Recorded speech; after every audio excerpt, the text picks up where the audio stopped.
बच्चों, कैसे आप सभी। आशा करती हूँ कि आप सभी स्वस्थ होंगे, खुश होंगे, अपना कार्य कर रहे होंगे। चलिए आज हम करेंगे एससीईआरटी द्वारा दी गई वर्कशीट दिनांक 15 मार्च 2022 क्रमांक संख्या 46। आज की वर्कशीट हमारी मैथमेटिक्स वर्कशीट है जो क्लास 4 की है। यहाँ पर ए बी सी आपका जो भी सेक्शन हो लिख लीजिएगा। ये पठन अभियान की वर्कशीट है। वीक 9 थीम है फैमिली। यहाँ पर स्टूडेंट अपना नाम लिखेंगे, यहाँ पर टीचर का नाम। तो चलिए बच्चों बिना समय गंवाए देख लेते हैं वर्कशीट में दिया क्या है। चित्र पहेली। दिए गए चित्रों को एक जैसा बनाने की कोशिश की गई थी, परंतु बनाते समय चित्र 2 में कुछ गलतियां हो गई। आप किन्हीं 3 गलतियों को ढूंढकर अपने अध्यापक और अध्यापिका के साथ साझा कीजिए। तो यहाँ पे बच्चों ये चित्र दिया है, उसके ध्यान से देख के हमें 3 गलतियां ढूंढनी हैं। ये चित्र 1 और चित्र 2 को एक जैसा बनाने की कोशिश की गई थी, परंतु चित्र 2 में कुछ गलतियां हो गई। चलिए उन्हें ढूंढते हैं। हमें 3 गलतियां ढूंढनी है। यहाँ पे ये देखिए, ये लाइन नहीं बनी है, गलती नंबर 1। और यहाँ पे ये देखिए, ये जो रखा हुआ है जो दीवार पर दूरबीन, उसमें ये होल नहीं है, तो ये गलती नंबर 2। और यहाँ पे ये देखिए, ध्यान से अगर देखेंगे बच्चों तो यहाँ पे ये बॉक्स जो है इसके पीछे वो नहीं है, ये गलती नंबर 3। चलिए बच्चों आगे बढ़ते हैं। आगे क्या दिया हुआ है। सबसे लंबा कौन। यश की अध्यापिका ने कक्षा में सभी बच्चों को गणित का एक परियोजना कार्य दिया।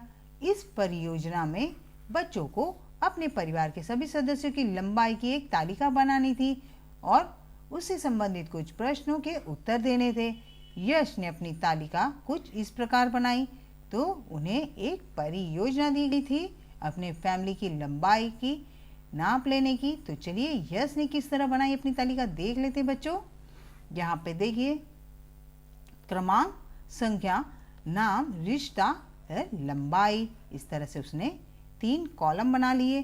तो नंबर 1 पे पिताजी, उनकी लंबाई है 74 सेंटीमीटर। और यहाँ पे दूसरे नंबर पे माँ, जहाँ पर इनकी लंबाई है 165 यानी 165 सेंटीमीटर। और यहाँ पे 3 पे है दादी माँ, जिनकी लंबाई है 163 सेंटीमीटर। और यहाँ पे चौथे नंबर पे एकता, जिसकी लंबाई है 155 सेंटीमीटर। और यहाँ पे ये देखिए यश की लंबाई है 136 सेंटीमीटर।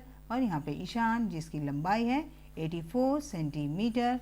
तो इस तरह से उसने अपनी फैमिली की लंबाई का जो है तालिका बनाई। चलिए आगे देखते हैं कि आगे क्या दिया गया है तालिका से रिलेटेड प्रश्न। नंबर 1 भाग संख्या 1, यश की तालिका को देखकर बताइए यश के परिवार में सबसे लंबा कौन है। तो यहाँ पर इसकी तालिका दी गई बच्चों, इसे ध्यान से देखिए। तो आपको सबसे लंबा कौन है, यहाँ पर उसके पिताजी की लंबाई सबसे ज़्यादा लंबी है। तो यहाँ पर पिताजी लिख दीजिए। सबसे लंबा कौन है,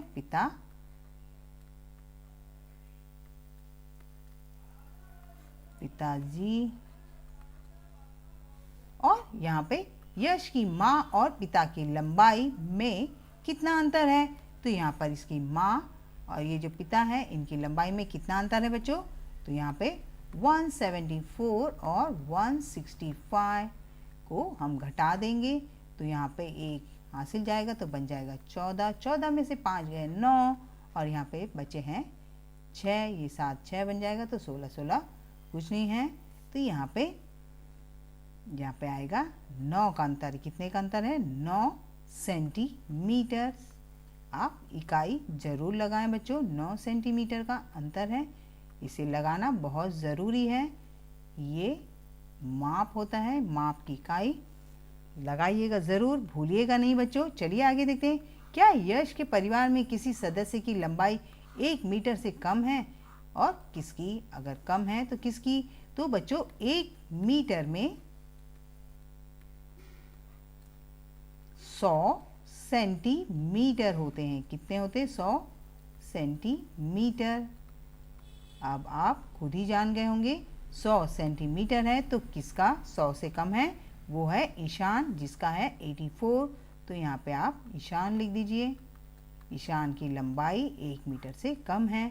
चलिए बच्चों आगे बढ़ते हैं। आगे क्या दिया हुआ है, भाग संख्या 2, आप भी अपने परिवार के सभी सदस्यों की लंबाई की तालिका बनाएं और बताएं आपके परिवार में सबसे लंबा कौन है।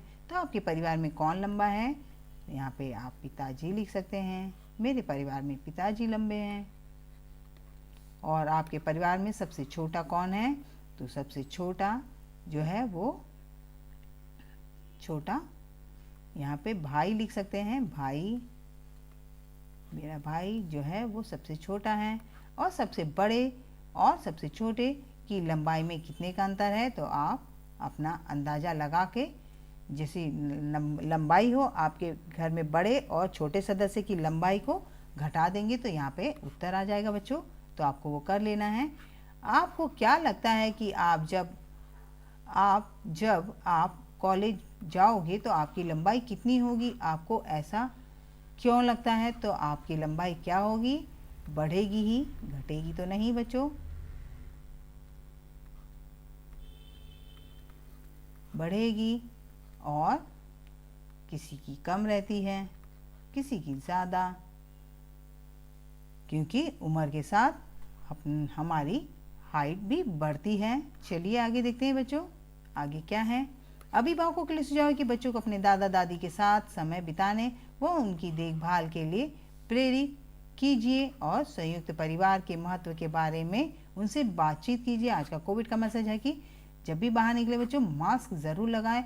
कोरोना को हराना है तो हमें मास्क लगाना है। उम्मीद करते हैं कि मेरी वर्कशीट आपको बहुत ज़्यादा पसंद आई तो लाइक करें, अपने दोस्तों को शेयर करें। और अगर आप मेरे चैनल पर नए हैं और अभी तक आपने मेरे चैनल को सब्सक्राइब नहीं किया है तो बच्चों फटाफट से सब्सक्राइब करें। मिलते हैं अगली वर्कशीट के साथ, तब तक अपना ध्यान रखें, सेफ रहें, बाय बाय।